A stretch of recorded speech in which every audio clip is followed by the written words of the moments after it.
Gente, mientras llegan las que están llegando, que se han entretenido, vamos a hacer el minuto de silencio. Ofrezcamos esta hora en la que abrimos el corazón, los oídos. ¿Habéis leído algunos el Evangelio de hoy? Tenéis ojos y no veis. Tenéis oídos y no oís, les dice Jesús a los discípulos. ¿Todavía no comprendéis? Y esto se lo dice después de que ocurra algo de lo que vamos a hablar hoy en la clase. Así que nosotros que tenemos ojos y tenemos oídos y queremos abrir el corazón, hagamos silencio para escuchar su voz.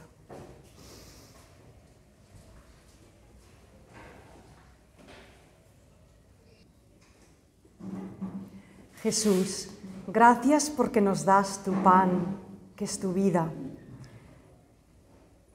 Y gracias porque nos das tu paz, no como la da el mundo, sino de otra manera, una paz duradera y profunda. Gracias, Señor. Hoy vamos a hablar de el pan y las aguas. Un episodio muy conocido de la vida de Jesús, tan importante que todos los evangelios, Mateo, Marcos, Lucas y Juan también, todos los evangelios lo cuentan. Y lo cuentan todos de manera muy parecida. Y es el episodio de la multiplicación de los panes. Sabéis que Jesús en un momento dado está rodeado de multitud, la multitud está en el campo, fuera de población, hay hambre y Jesús con unos poquitos panes da de comer a miles de personas. Y después de la multiplicación de los panes, todos los evangelios cuentan que sucede algo, que es el momento en que Jesús camina sobre las aguas. Va seguido el pan y las aguas. ¿Qué significa esto para nosotros? Mirad, con lo que vamos a ver hoy del Evangelio, Jesús nos va a responder o va a darnos su enseñanza sobre dos miedos muy grandes que nos afectan a todas las personas. Dos grandes miedos que condicionan nuestra vida y que muchas veces las decisiones que tomamos están basadas en estos dos miedos. El primer miedo está simbolizado por el pan. ¿Y sabéis cuál es? El miedo a la pobreza. El miedo a no tener. El miedo a la falta de recursos, el miedo a ¿con qué voy a comer? ¿Cómo voy a sobrevivir? ¿De qué vamos a vivir? No me digáis que no es un miedo, una preocupación de todos los habitantes de este planeta. A todos en algún momento dado de nuestra vida nos ha preocupado de qué vamos a comer, cómo vamos a vivir. Y ahora mismo estamos en una época de mucha crisis, que vemos que la pobreza aumenta. Hace unos años hemos pasado unas décadas de mucha bonanza, al menos en nuestros países de Occidente, pero la mayoría de vosotros habéis nacido en la guerra o en la posguerra y sabéis lo que es apretarse el cinturón, pasar estrecheces, hacer economías. Sabéis lo que es el hambre y la pobreza, la escasez. ¿Sabéis lo que es esto? Y por desgracia ahora mucha gente joven que nació en la abundancia van a conocer lo que es la pobreza tarde en su vida. Esto es mucho más penoso. Pues la preocupación por la pobreza es constante en la historia de la humanidad. Siempre. El ser humano, desde que está en esta tierra, ha buscado alimento y ha tenido temporadas de más bonanza, de más abundancia, pero ha sufrido épocas de mucha hambruna. Y la humanidad ha estado a punto de extinguirse en algunos lugares por el hambre, por la escasez. Mirad, hoy decimos que en nuestro mundo, en nuestro primer mundo, el mundo entre comillas rico, pues hasta hace poco había un 5-10% de pobres. Hoy, después de las últimas crisis, una tras otra, en Cataluña ahora mismo dicen que hay un 20% de familias pobres. Eso es mucho. Quiere decir que de cada 5 personas, una es pobre. Pero pobre que no llega a final de mes, que está en una situación muy precaria, que cualquier día la pueden sacar de su casa, es mucho. Pero si nos vamos a los países de América Latina, es que nos encontramos que hay un 40, un 50, un 60% de pobreza. en Argentina mismo, que es un país con un potencial tan rico, un país que fue rico, que acogió a tantísimos inmigrantes españoles y de todo el mundo. 40% de pobreza, eso es demasiado. Y si nos vamos a África o a países de Asia, ya no digamos. Pero es que en tiempos de Jesús, hace 2000 años, y en todo el mundo hace 200 años, ¿sabéis cuál era el porcentaje de pobreza de la humanidad? 80-90%. ¿Vale? En época de Jesús, de cada 10 personas, 8 o 9 eran pobres. Era mucho mayor la pobreza en la antigüedad. Así que en tiempos de Jesús, claro que la pobreza y el pan eran una preocupación para toda la gente. Por eso, cuando los israelitas del siglo I estaban esperando un Mesías liberador, ¿qué esperaban?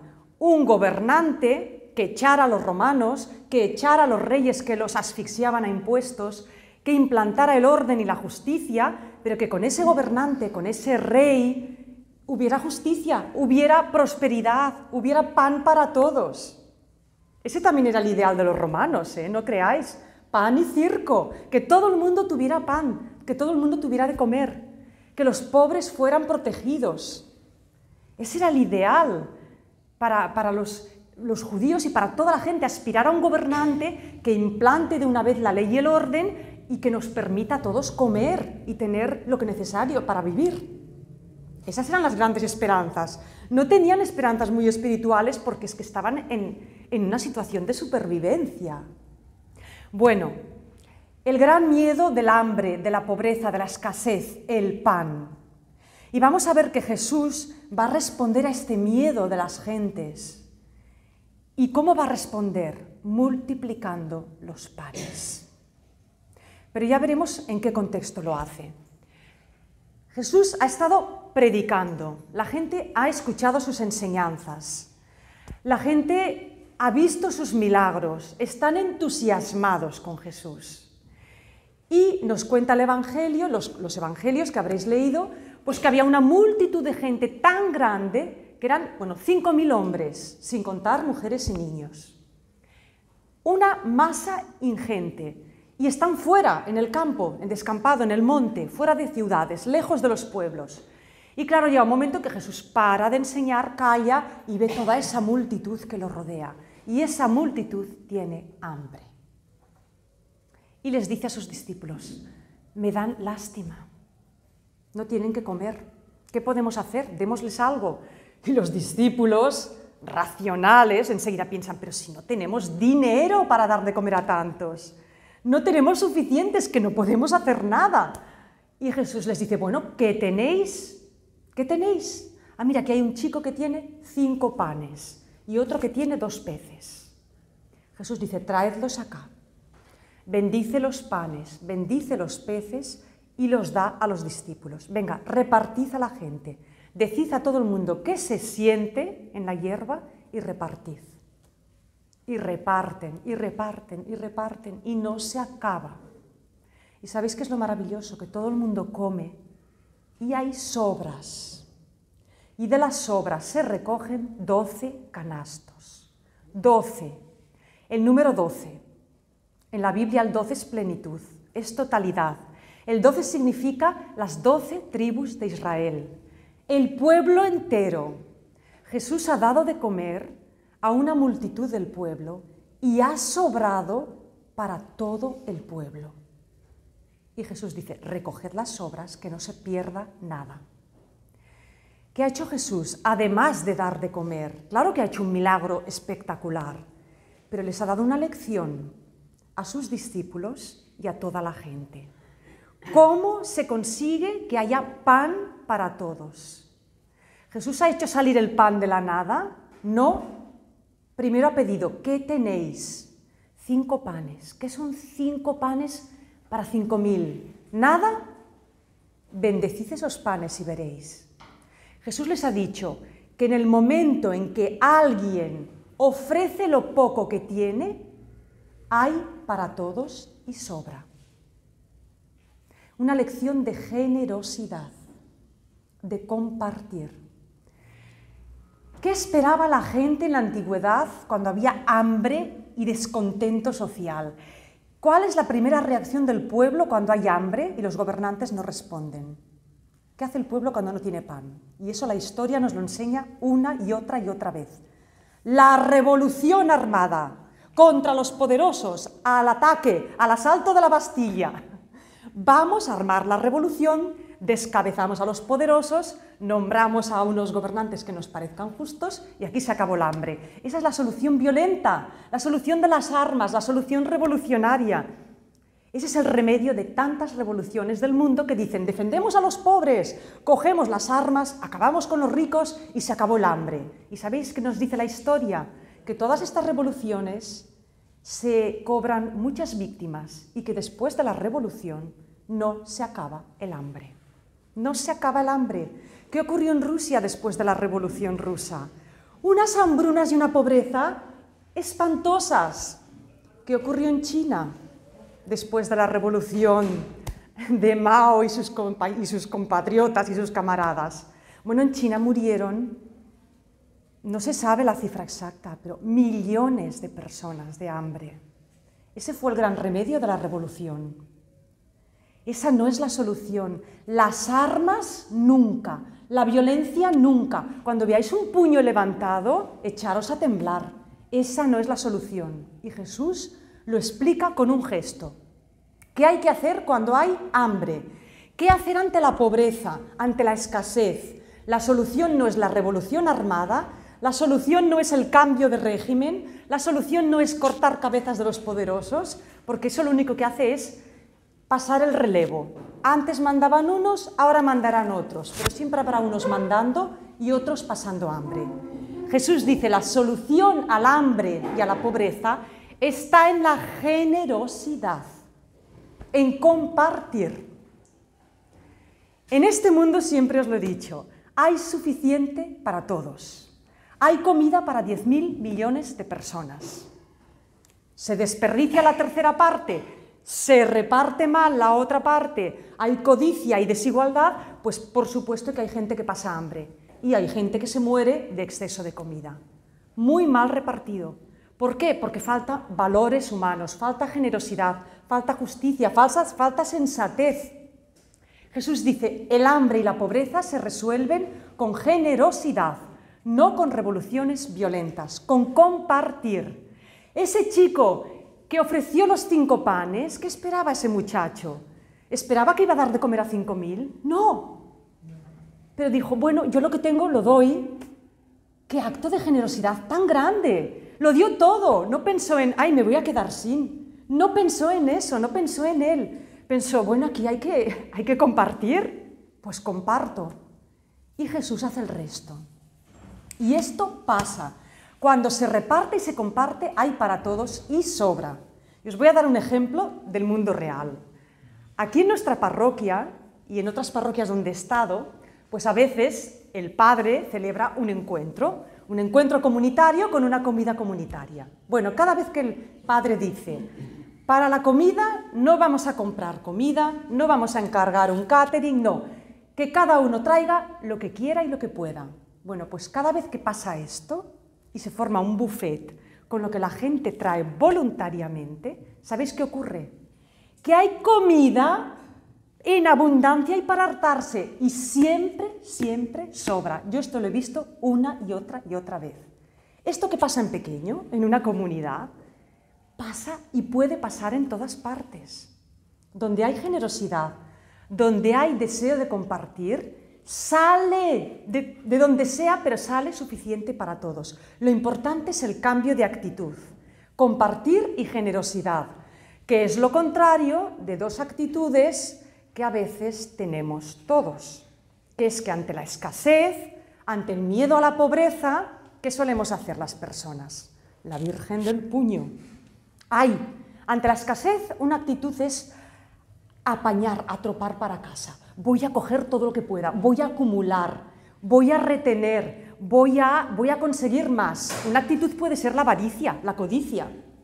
Hay gente que vive para ganar y más y más y más, y cuando ya tienen lo necesario para vivir y tienen casa y coche y segunda casa y segundo coche, hay más y aumentó el negocio. Y hay gente que vive así, entran en una espiral de codicia. Y el mundo está lleno de esto. Y por esta actitud se dan desigualdades y pobreza y explotación. Pero hay otra actitud más frecuente todavía que la codicia, porque nosotros podemos pensar, no, nosotros no somos codiciosos, nos conformamos con tener lo suficiente para vivir con dignidad. Pero mucha gente que tiene lo suficiente y que no es codiciosa ni explotadora, mucha gente tiene la otra actitud, que es la tacañería. ¡Ay! Lo que tengo, que no me lo quite nadie. Me ha costado tanto conseguirlo que no. Y yo dar a los demás, no, porque es que si doy me quedo sin. No. La tacañería, eso es una lepra interior que nos corroe a muchos.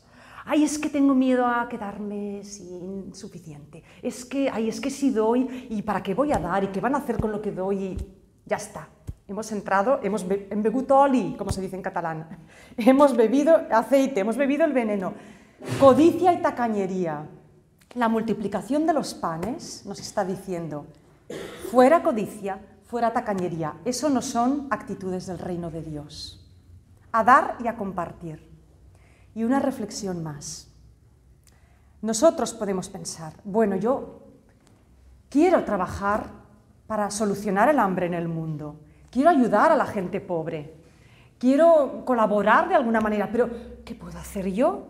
Soy una personita sola, en el mundo hay millones de personas. ¿Y qué puedo hacer frente a estos magnates tan poderosos, a estas empresas inhumanas que explotan? ¿Qué puedo hacer frente a estos países que organizan guerras y que explotan a otros países? ¿Qué puedo hacer yo? Bueno, pues yo os diría, haceros la misma pregunta que aquel muchacho que dio los 5 panes. ¿Puedo dar 5 panes? ¿Qué son 5 panes para el hambre en el mundo? Nada y todo. Nada y todo. Hacer cada uno lo que buenamente podáis, aquí, ahora, cerquita. En esta parroquia tenemos un Cáritas, tenemos un comedor social. Y los que estáis colaborando en el comedor podéis pensar, ¿y qué es lo que hacemos para tanto drama, tanta miseria y tanta hambre? Bueno, preguntárselo a uno solo de los comensales del comedor. ¿Qué es para ti venir al comedor? Me lo dirás, Merche, me lo dirás, Jesús. Mirad, hay una frase muy hermosa del Talmud, de este libro de espiritualidad judía, que dice, quien salva una sola vida, salva a toda la humanidad. Quedaros con esta frase.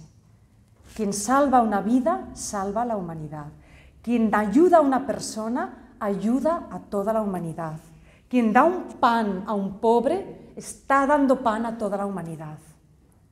Somos pequeñitos, podemos poco, pero podemos. Jesús no nos pide que demos más. Esos 5 panes, ese pan, ese poquito de esfuerzo, esas horas a la semana que puedo dedicar, no nos pide más. ¿Cuesta tanto? Y los frutos se multiplican, se multiplican. Así que Jesús nos dice, no os angustiéis por la escasez y por la pobreza, sed generosos y no os faltará nada.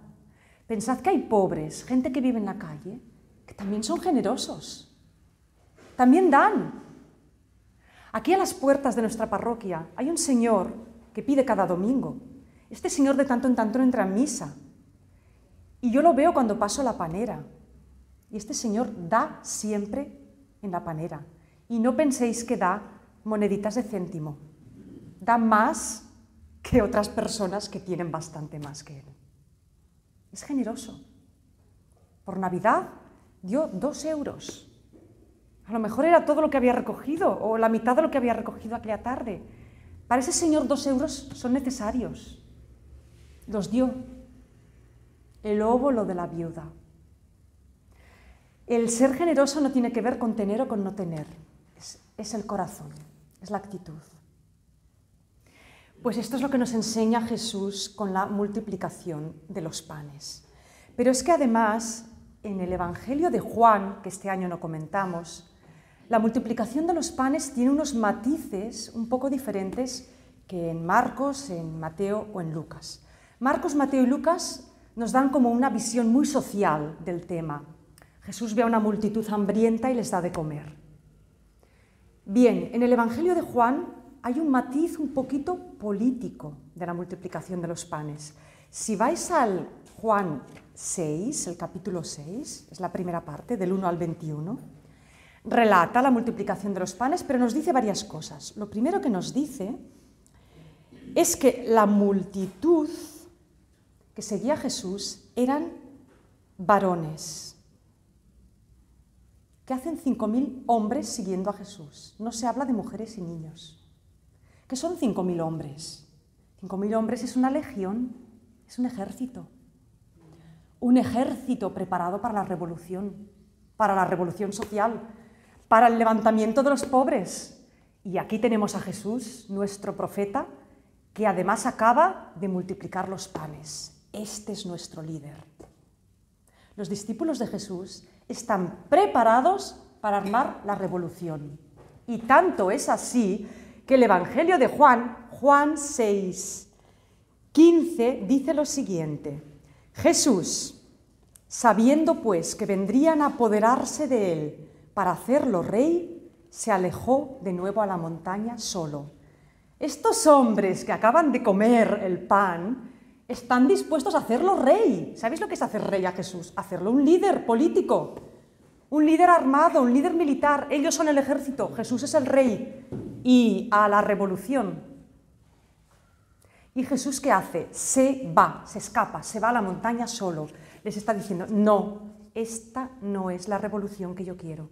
Yo quiero una revolución pacífica, la revolución de la generosidad del corazón. Nunca un alzamiento armado, nunca. Así que tenemos la primera parte, el pan, la respuesta de Jesús a la pobreza. Siempre, siempre compartir. Y habrá para todos, y sobrará. Pero ahora vamos a la siguiente parte, continuación de la historia. ¿Qué ocurre? Jesús se queda despidiendo a la gente se va, se dispersa, vuelven a sus casas, los discípulos están por allí recogiendo los canastos con las sobras, y Jesús se va a la montaña a rezar. ¿Qué hacen los discípulos? Suben en las barcas para regresar a su pueblo, a Cafarnaúm. Y a medianoche, navegando sobre el mar, se levanta un viento. Y dicen los evangelios que el mar está agitado con un fuerte oleaje. Y los discípulos están angustiados. Están bregando contra las olas, tienen miedo, están inquietos, no tienen paz.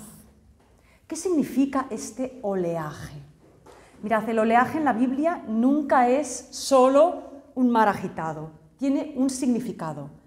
El mar agitado siempre es el mal, el peligro, la violencia. El mar agitado es un símbolo de la agitación interior. ¿Cómo están los discípulos de Jesús después de la multiplicación de los panes? Revueltos como ese mar, agitados. ¡Ay! Hemos estado a punto de armar una revolución. Jesús es nuestro profeta, Jesús es nuestro líder, Jesús tiene poder. Con Jesús podemos cambiar el mundo, podemos cambiar las cosas, podemos echar a los romanos, podemos ir a Jerusalén, podemos hacer algo grande. Y están llenos de ideas muy revolucionarias, están agitados como el mar. Pero claro, tanta agitación, al final el mar, las olas encrespadas, les producen miedo. Y ahora vamos al segundo de los miedos que Jesús quiere abordar, que es el que está representado por las aguas agitadas. ¿Sabéis cuál es este miedo? El gran miedo, el miedo número uno que tenemos todos. ¿A qué tenemos miedo, gente? Tenemos miedo a morir, miedo a la muerte. ¿Quién no tiene miedo a la muerte? Bueno, hay gente muy madura espiritualmente que está superándolo, que lo ha superado. Pero la inmensa mayoría de la humanidad tenemos miedo a morir, miedo a la muerte. Las olas agitadas representan ese miedo a la muerte, esa agitación violenta en el interior de los discípulos y el miedo instintivo que tenemos todos a morir. Y entonces los discípulos ven venir a alguien caminando sobre las aguas. Y al principio se asustan, porque se piensan que es un espectro, un fantasma, un ser sobrenatural. ¿Quién puede caminar sobre las aguas? Y es Jesús. ¿Y qué les dice Jesús? ¿Qué palabras más hermosas les dice? Les dice, ánimo, ánimo, coraje, no tengáis miedo, soy yo. En el Evangelio original no dice Jesús soy yo, dice yo soy. Y este cambio de orden es importante, porque yo soy en la Biblia, ¿qué es yo soy? Yo soy es el nombre de Dios. Cuando Moisés, en la zarza ardiente, habla con Dios y se arrodilla y le pregunta, dime tu nombre, ¿qué le dice Dios? Yo soy. Irás a los israelitas y les dirás, yo soy, me envía. Jesús les está diciendo a sus discípulos, ánimo, yo soy. Es decir, tranquilos, yo estoy con vosotros. ¿Y quién está con vosotros? Dios. Conmigo está Dios. Dios está con vosotros. Si Dios está con vosotros, no hay lugar para el miedo. Pero es que además, ¿qué hace Jesús? Caminar sobre las aguas. ¿Qué es caminar sobre las aguas? Es caminar sobre el mal, sobre la violencia, sobre la agitación, sobre el miedo. Jesús está por encima de ese oleaje de violencia, de miedo, de temores. Está por encima. ¿Por qué? Porque está con Dios. Y estando con Dios, estás envuelto en una gran calma. Jesús no va a caer en la tentación de la violencia, en la tentación del mal.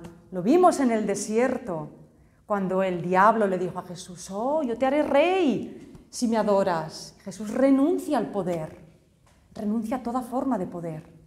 Está por encima del mal y les dice, tranquilos, yo soy. Entonces se calman las aguas y al cabo de poco llegan a la orilla, en paz. La respuesta de Jesús ante el gran miedo a morir. Tranquilos, yo soy. Estamos con Dios en esta vida. Estamos con Él. Jesús nos pide, por favor, tened confianza. Confiad en mí, llamadme, pedidme que esté a vuestro lado. Si estoy con vosotros, no tenéis nada que temer, ni siquiera la muerte. Porque ¿qué es la muerte? Un paso. Pasáis de esta tierra a la otra vida, pero estáis conmigo, yo os doy de la mano, estáis con Dios, no tenéis nada que temer, confianza. Jesús ha pedido a sus discípulos que sean generosos, que renuncien a la violencia y que tengan confianza en Él, que confíen, que confíen. Y en el Evangelio de Mateo, si habéis leído Mateo 14, hay una variante, que es que cuando Jesús está caminando sobre las aguas y les dice, soy yo, ánimo, no temáis, Pedro salta, ya sabéis cómo es Pedro, impulsivo, valiente, atrevido, y dice Pedro, bueno, Señor, si eres tú, dime que venga caminando sobre las aguas hacia donde estás tú. Y Jesús le responde, ven, ven, ven. Pedro salta de la barca, empieza a caminar sobre las aguas, por unos instantes ha confiado, pero luego ve todas las olas, el viento, uy, esto está muy hondo, y empieza a hundirse. Dios mío, alarga la mano, sálvame, Señor, sálvame que me hundo, sálvame. Y Jesús lo agarra fuerte por la mano, lo saca del agua y lo rescata. ¿Qué le pasa a Pedro? Pues lo que nos pasa a todos nosotros. Señor, queremos creer en ti, confiamos, tenemos momentos de bravura, de valentía, venga, nos comemos el mundo, caminamos por encima del mal, pero luego la fe flaquea. ¿Qué le dice Jesús a Pedro? Hombre de poca fe, ¿por qué dudas? Bueno, pues a nosotros nos pasa, se nos va la confianza, nos desaparece la fe, dudamos y entonces nos hundimos. ¿Dónde nos hundimos? En las tempestades de la vida. Obsesiones, preocupaciones, problemas, el yugo, tantas cosas. Bueno, tenemos tantos motivos para hundirnos que nos hundimos. Pero Pero es que no, Señor, Dios nos ha hecho para que podamos navegar y nadar y flotar sobre las aguas, y además nos da la mano. ¿Pero qué hace Pedro? Pedro entonces, ay, Señor, haz que venga a tu lado. No, ahora Pedro es humilde. Señor, sálvame, por favor, sálvame. Y cuando a Dios le pedimos, con sinceridad, con fuerza, que nos salve, claro que nos salva. Por favor, si alguna vez en la vida os sentís perdidos, desesperados, que no veis, no confiáis, no oís, ni siquiera creéis, por lo menos abrid los labios y decid, Señor, sálvame, sálvame, sálvame. Desconfío, no creo, no sé, dudo, pero por favor, sálvame. Os aseguro que os va a salvar, os va a responder. En ese momento, al día siguiente o más tarde. Pero Dios no desoye nunca, nunca, nunca, nunca. Y os lo digo por experiencia. Como todos vosotros, yo también he pasado momentos muy oscuros, de mucha tempestad en mi vida. Si le dices a Dios, por favor, agárrame de la mano, sálvame, sácame de aquí, Dios mío, sácame de aquí, nos saca, nos saca. De verdad que lo hace. Confiad. De Jesús podemos fiarnos. Mirad, en la vida nos podemos fiar de muy poca gente al final. 4 buenos amigos, 4 buenos familiares, a veces ni eso, pero de Jesús siempre. ¡Ay, que no lo veo! No lo ves, es igual, está ahí. Confiad, confiad y nos saca de las aguas, nos saca del pozo, nos saca del hoyo profundo. ¿Por qué creéis que hay tantos salmos que hablan de esto? Poneros a leer los salmos. Ahora que vamos a empezar la Cuaresma, propósito de Cuaresma, leeros cada día un salmo, hasta que acabéis, son 150, tenéis para 150 días. Ya veréis cuantísimos salmos hablan de las aguas turbulentas, de las aguas que me ahogan. Dios mío, sálvame, socórreme, tiéndeme la mano, escucha mi voz, oye mi súplica, que me ahogo, que me hundo, que me comen, que me devoran, que me muero. ¿Cuántos salmos hay de petición de súplica? Pero ¿por qué están esos salmos ahí escritos? ¿Por qué se cantaban antiguamente? Esos salmos recogen una experiencia real. Esos salmos, quien los compuso, estaba hablando de su experiencia personal. No se los inventó un poeta, no, esos salmos son muy crudos. Hablan de situaciones reales, muy humanas. Esos salmos los compuso alguien que se había sentido salvado por Dios, que las había pasado muy, muy duras, muy negras, y que se había sentido salvado. Muchos salmos los compuso el rey David, y David pasó peligros, todos los que queráis y más. Estuvieron a punto de matarlo un montón de veces. Y bueno, pues él confiaba en Dios, y Dios lo salvó hasta el último momento. Hasta le permitió morir en su cama, cosa que los reyes de la antigüedad no todos podían decir. Bueno, pues, en resumen, la lección que tenemos hoy del pan y de las aguas, más allá del milagro de la multiplicación, que demuestra que Jesús es Dios y tiene poder para hacerlo, más allá del milagro de caminar sobre las aguas, Jesús sale a responder a nuestros 2 grandes miedos: miedo a la pobreza, miedo a la muerte. Y nos dice, la solución no pasa por la revolución violenta, no pasa por la vía política de las armas, no pasa por la codicia, no pasa por el retener, por la tacañería. La solución a la pobreza pasa por la generosidad y el compartir. Y Dios hace el resto. Tú pon los 5 panes, Dios hará el milagro. La solución o la respuesta a nuestro miedo a la muerte, confianza, confianza en Dios. Tenemos toda la vida para hacernos amigos de Jesús y para acercarnos a Dios. Toda la vida. Cuanto más amigos seamos de Dios, menos miedo tendremos a la muerte, más confianza y más abandonados estaremos. Y las personas que consiguen una amistad muy profunda con Dios, llega un momento en su vida que están tranquilas, no tienen miedo a morir, les gusta vivir, claro que sí, pero afrontan la muerte con paz, con serenidad.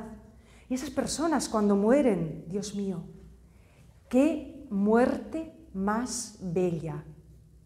De verdad, pedidle a Dios que os dé una muerte bella, una muerte llena de gracia, porque hay personas que mueren llenas de gracia, y es una muerte hermosa. serena, en paz, incluso sonriente. Cuando ves a una persona que ha muerto así, vas a la sala de velas y ves el cadáver en el ataúd y hay personas que os lo juro que están sonriendo, están bellas, hasta muertas.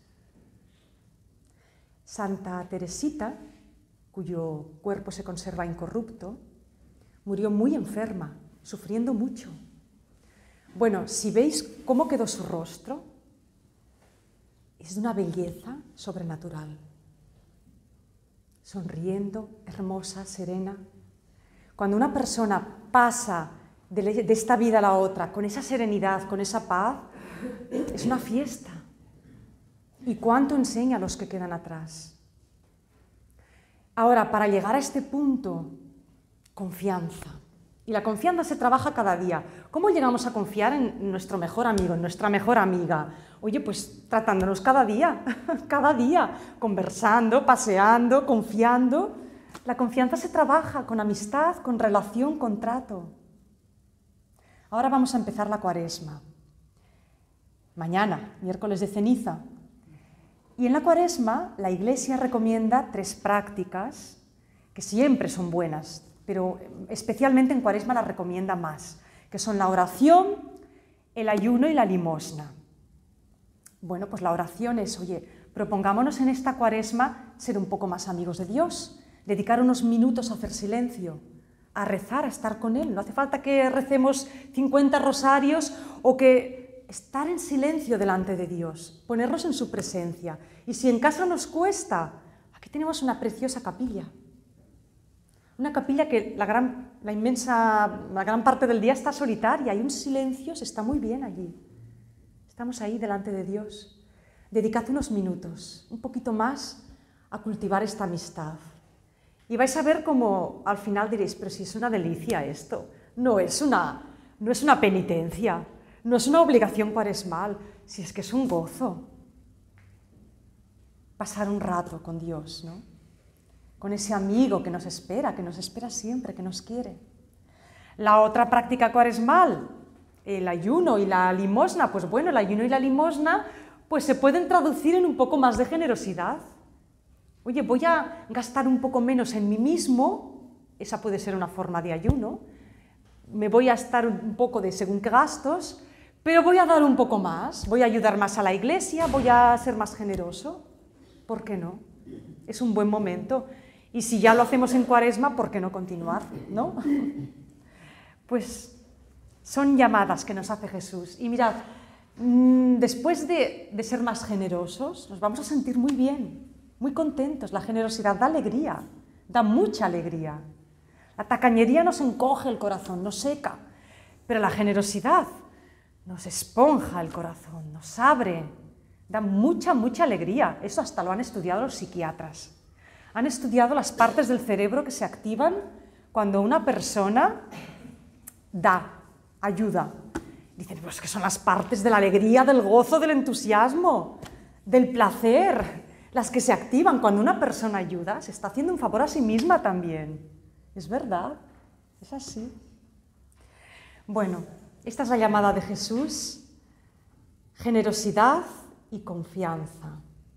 Y habrá para todos y podremos ir superando poco a poco esos miedos que a veces nos impiden vivir con plenitud y alegría. Que así sea y muchas gracias por vuestra escucha. Hemos acabado un poquito pronto, no sé si alguien quiere hacer alguna pregunta, comentario. Esto que hablabas de la generosidad me hace pensar ahora, yo llevo todos los días a mi nieta mayor al colegio, es precioso, y cuando tienen que hacer o dar, que no sé yo, realmente, a veces cargados, porque, mira, tendrías que verlas, en este caso yo hablo de las niñas que son las que traen, Sí. lo contentas que van. ¿Cómo se sienten y quieren más? O sea, abuela, ¿qué me has traído? Porque ha preparado su madre, pero no es ella, es en general. Todas las niñas Todas se sienten bien bien. felices. Qué bonito. Y esto, pues lo que tú dices, yo para mí Es que es así. es un hobby el ir cada día a ver a las crías, Sí. porque ves Y los niños todavía son limpios y lo perciben esto, son muy sabios. Hasta octavo, bueno, no sé cómo Sí, va ahora lo de la sí. enseñanza, pero bueno, están entre Sí, la ESO es hasta los 12 años. Sí. Estoy con las de 9 años, 8 años. Ay, es una edad, es una maravilla esa edad. Bueno, felices, es verdad, ya. Esto hay que empezar a... Esto hay que enseñárselo a los niños, porque los niños lo saben y lo experimentan. Es así. Cuando yo daba catequesis a los niños, recuerdo que un día les hablé de la importancia de ayudar, ¿no? Y siempre me acordaré que una de las niñas espontáneamente lo dijo, pero además lo dijo con una seguridad y una certeza, y dijo, es verdad, Monse, eso que dices, porque cuando ayudas a los demás te sientes muy bien. Y lo dijo, pero pensé, bravo. Sí, sí, sí, convencidísima. Y pensé que una niña de 10 años te diga esto, qué hermoso. Ojalá todos los niños reciban esta educación. Y ya no la perderán. Claro que no. ¿Alguien más? ¿Tiene algo más que comentar? Yo solo tengo una curiosidad. Curiosidad. Pregunta. ¿Queda constancia en algún sitio más en los evangelios, si aparte de la multiplicación de los panes y los peces, en algún otro momento Jesús hizo también lo mismo? ¿O solamente Sí. esto queda como estandarte? En todos los evangelios aparece una multiplicación de panes y peces. Pero en Mateo y en Marcos hay 2 multiplicaciones, o sea, 2 veces multiplica los panes. La segunda vez son 7 panes y da de comer a 4.000. Y se recogen 7 cestos de sobras. ¿Por qué 2 multiplicaciones? Son 2 momentos diferentes, con 2 gentes diferentes. Hay biblistas que explican que la primera multiplicación era una enseñanza para el pueblo de Israel y la segunda para los gentiles. Y que 12 y 7 siempre son números simbólicos. El mismo alimento, digámoslo así. Pan y peces, sí. Bueno, porque el pan era lo básico. O sea, la gente, no había tanta variedad nutricional antes. La gente sencilla de pueblo, pues que comían harina y pan. Y cuando estaban en casa, pues sobre todo legumbres y 4 verduras. La carne la comían por Pascua, el cordero pascual. Los que tenían un poquito más de economía, a lo mejor comían carne una vez al mes. Pero claro, si tú tienes un rebañito de ovejas y tienes que comer carne cada día, imposible, el rebaño te lo cargas en semanas. La gente comía carne 2 o 3 veces al año, los más ricos cada mes, los muy muy ricos cada semana. Y a los súper ricos, pues quizás y los sacerdotes y los saduceos, pues a lo mejor sí comían carne cada día, porque claro, en el templo se sacrificaban animales cada día. Esos sí que podían comer carne cada día. Pero esto de comer carne a diario, esto es abundancia del siglo XX. Que hace 200 años y para atrás, la inmensa mayoría de la humanidad era vegetariana por necesidad y porque era lo que había. Y que comían patatas, legumbres, cereales, lo que había.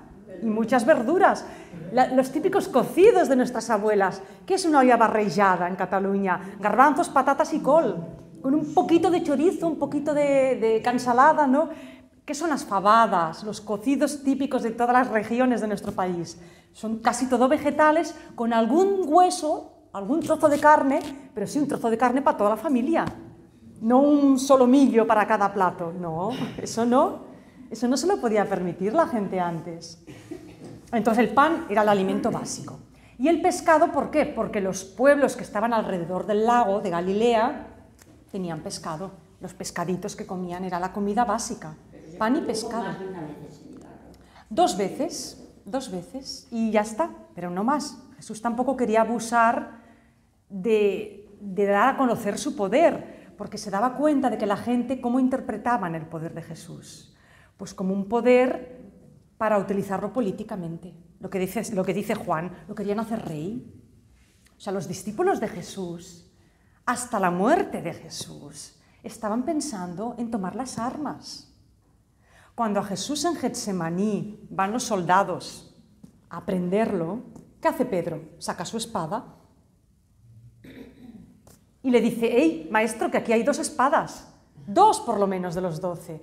Eran gente pues, que creían en la revolución armada. Sí, eran guerrilleros, tenían espíritu guerrillero y pensaban que con las armas se arreglaban las cosas. Y Jesús, no, yo no soy un mesías político, yo no quiero la revolución armada, así no, por aquí no. No lo entendieron. Después de la muerte y la resurrección lo empezaron a entender. Pero estos son parábolas, ¿no? Todo. Parábolas y hechos. Estos son acontecimientos de la vida de Jesús. Las parábolas son los relatos y las comparaciones que explica Jesús. Como lo que estás tú explicando Todo ahora, tiene una explicación ¿qué porque... significa? O sea, que cada Claro. cosa que... A ver, yo os doy la explicación. Claro, es que Jesús no hacía nada que no tuviera un significado. O sea, todas sus acciones tenían una finalidad para enseñar. O sea, cuando Jesús hacía algo no lo hacía porque sí. Pero tú quieres decir que... Pero lo hacía de verdad. Claro, sí, sí, sí. Andaba por sobre las aguas y... ¿Por qué no? Podía hacerlo. Podía hacerlo. Por poder, es que podía. Yo digo, todo esto, claro, Podía hacerlo. ¿Y tiene por un qué? significado, como te explicaba. Tiene un significado, por supuesto. Tiene un significado simbólico. A ver, los más escépticos dicen, esos son metáforas. En realidad Jesús no caminó sobre las aguas. Pero si Jesús no caminó sobre las aguas, ¿cómo enseñó a sus discípulos? ¿Por qué se recogen los evangelios? ¿Por qué sorprendió tanto? Pues Claro. por su manera de ser, ¿no? Bueno, no lo sé.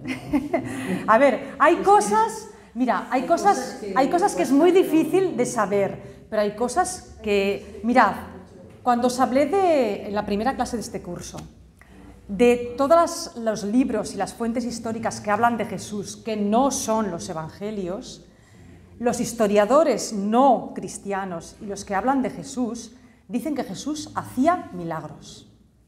Por tanto, desde un punto de vista objetivo y neutral, sin ponerle simbolismos ni nada, Jesús hacía cosas extraordinarias, sobrenaturales. Así que, ¿por qué no creer, tal como lo dicen los evangelios, que realmente multiplicó los panes, que caminaba sobre las aguas, que curó muchos enfermos? Eso, vamos, hoy día ningún biblista lo niega, están seguros de que sí, Jesús curaba enfermos, expulsaba demonios y, ¿por qué no?, resucitó a algún muerto. Podía hacerlo y lo hizo. De hecho, por lo que más se conocía a Jesús fuera del ambiente de sus discípulos era por esto, el profeta que hace milagros, el hombre que hace milagros. ¿No era el único? No. Lo que pasa es que Jesús hizo algunos milagros que no eran tan habituales. Por ejemplo, otras personas que hacían milagros, ya fueran profetas, exorcistas, podían curar enfermos, podían expulsar demonios, pero ¿qué cosas hacía Jesús que no hacían los otros? Resucitar muertos. Caminar sobre las aguas. Multiplicar panes.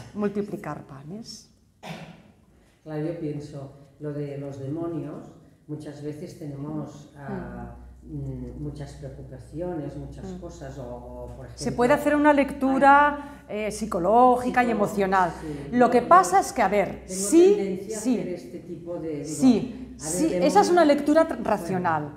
¿sabes? Y es una lectura correcta, porque Jesús también nos libra de las preocupaciones. Pero los exorcismos de los que habla el Evangelio son reales. Eran personas poseídas realmente. Y como os dije, hoy hay personas poseídas realmente. Entonces, Eulalia me dice, ¿y no serán cosas psicológicas o preocupaciones? Mirad, hay que distinguir entre lo que es psicológico, psiquiátrico y diabólico. Y son tres cosas distintas, y las tres existen. Y os voy a explicar un caso real que me contó una amiga de Badalona. Yo viví muchos años en Badalona. Bueno, pues esta amiga nos habló del caso de una familia que ella conocía, que habían tenido a un niño poseído. Era una familia no creyente, y el niño de pronto empezó a hacer cosas rarísimas. Hablaba en lenguas extrañas, le daban como ataques de epilepsia, se subía por las paredes, gritaba, hacía cosas rarísimas. Dije, no está endemoniado. Dios mío, ¿qué le pasa a este niño? O sea, la familia pensaba en la película del exorcista y decían, nuestro hijo es que hay que llevarlo a un exorcista. Pero claro, ellos no eran creyentes. Y entonces hablaron con un amigo suyo, un médico psiquiatra. Y el médico dijo, dejaros de demonios, que todo eso son cuentos, traédmelo a mi consulta, que yo soy psiquiatra y que estos casos muchas veces son problemas neurológicos o psiquiátricos. Y puede ser una epilepsia, o puede ser una esquizofrenia, o puede ser, yo qué sé. Bueno, la familia llevaron al niño al psiquiatra, que tampoco era creyente. Y el psiquiatra, bueno, se sentó delante del niño, vamos a ver, vamos a examinarlo, y al niño le dio un ataque diabólico. Empezó a gritar, empezó a hablar en no sé qué idioma, empezó a subirse por las paredes. El psiquiatra lo agarró, no podía, el niño tenía una fuerza sobrehumana. Empezó a convulsionar. Bueno, este médico quedó tan horrorizado, tan espantado, que llamó a los padres y dijo: llevadla a un exorcista ahora mismo.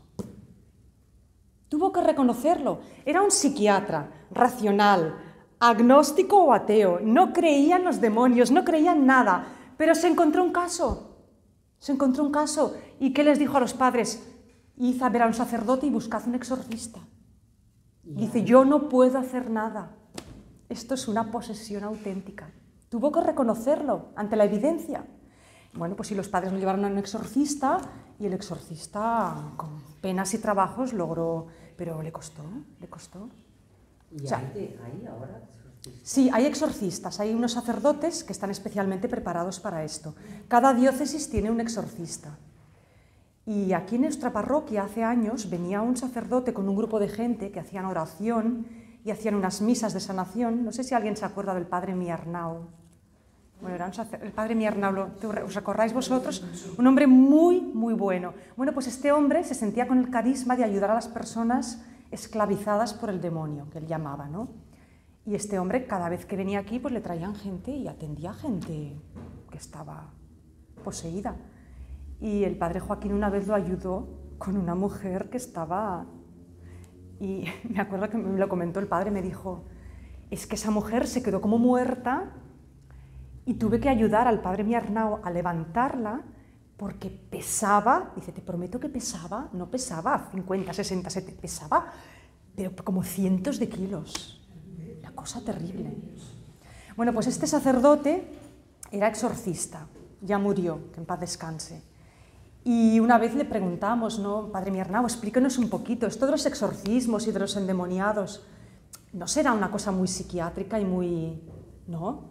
Y él dice: mirad, hay muchos casos que sí, que son temas psiquiátricos. Y muchas veces son problemas de gente, lo que tú dices, que está súper angustiada, o personas, por ejemplo, personas que han sido maltratadas o abusadas, o incluso personas que han consumido drogas. Pero no tiene nada que ver, por ejemplo, con la esquizofrenia. No necesariamente, que va, es otra cosa, es otra cosa. Pero bueno, es que la psiquiatría es un campo muy amplio y las enfermedades psiquiátricas no todas están bien descritas. Hay algunas que se conocen síntomas, pero es que ni los psiquiatras saben qué. El cerebro humano es un misterio. Entonces este sacerdote dijo: hay una buena parte de exorcismos, de gente que cree que está endemoniada, que en realidad lo que tienen es angustias, problemas vitales o temas psiquiátricos. Es verdad. Dice, pero hay entre un 15-20% que sí son posesiones reales. Y con estas personas pues hay que atenderlas. ¿Cómo? Pues con oraciones, con agua bendita. Los exorcistas tienen unos rituales. Lo de la película del exorcista, quitaos de la cabeza, eso es película, es una exageración. Ahora, que hay casos que se parecen, ¿eh? A mí me han explicado casos que son terribles. O sea, una persona poseída hace cosas que no puede hacer una persona normal. Desde eso, desde hablar otros idiomas, hasta, bueno, pues tener una fuerza, un niño que tenga más fuerza que 20 atletas. Y tumbar a todo el mundo y derribar a todo el mundo o volar y pegarse al techo. O sea, vencer la fuerza de la gravedad. O retorcerse como un contorsionista de una forma imposible. Cosas muy raras. Bueno, eso hace el demonio. Nos has dicho que nos No quiero asustaros. Salmo. Son 150, has dicho. 150 salmos, uno al día. Yo lo voy a hacer, ¿eh? Ya lo he hecho varias veces, pero esta cuaresma recomienzo otra vez. Además os vais a sorprender, porque en las misas siempre se leen los mismos. Sí. Y los hay que son muy bonitos y los hay que os vais a decir, uy, ¿esto es un salmo? Los salmos no están escritos, o sea, Están en la Biblia. Sí, pero ya los he visto, Sí. pero ¿quién los escribe? Los salmos hay varios autores. Sí, eso. Muchos se atribuyen, más de la mitad se atribuyen a David. Se atribuyen a David. Unos pocos a Salomón, unos pocos a un tal Emán, a un tal Etán, y otros son anónimos. Otros son los salmos de los hijos de Asaf, los salmos de los hijos de Coré. Todo esto son familias de sacerdotes. A ver, los biblistas dicen que muchos salmos se atribuyen a David porque se refieren a situaciones de la vida de David. Pero claro, la época de David, estamos hablando hace 3000 años, de la época de David no hay casi nada escrito, no se sabe. Puede ser que él compusiera unos cuantos y que más tarde se recogieran, los escribas y los sacerdotes los recogieran. Pero se atribuyen a varios autores y muchos son anónimos. Y sobre todo la recopilación de los salmos y el orden en el que están puestos los sacerdotes del templo de Jerusalén. Sí, sí, sí. Son basados en experiencias, son cosas vividas. Son oraciones, o sea, los salmos son oraciones cantadas, porque todos los salmos son para ser cantados, ¿eh? Cuando leáis los salmos, os vais a fijar que al principio de los salmos, a ver si pillo uno aquí. Por ejemplo, este salmo, el primero que, al maestro de coro, salmo de David. ¿Qué quiere decir al maestro de coro? Pues que es un salmo para que cante el coro de sacerdotes. Otro salmo, al maestro de coro, por el pronto socorro. Por el pronto socorro es la tonalidad de la canción que tienen que coger. Otros salmos dicen, con el tono de tal canción, para instrumentos de cuerda, para flautas. Ya lo leeréis en los salmos. Eran todos para ser cantados, oración cantada. Pues seguro que el coro de los coros de los sacerdotes y el pueblo que seguía y que coreaba. La respuesta del salmo la coreaba el pueblo. Nosotros lo hacemos recitado, a veces cantado, lo bonito sería cantarlo. más en cuaresma. Sí, sí. Nada, si queréis un día hacemos una clase sobre los salmos. Ya hicimos una hace mucho tiempo, pero se puede repetir. Se puede repetir porque, los salmos son una maravilla. Gracias. Sí. Sí. Tú has dicho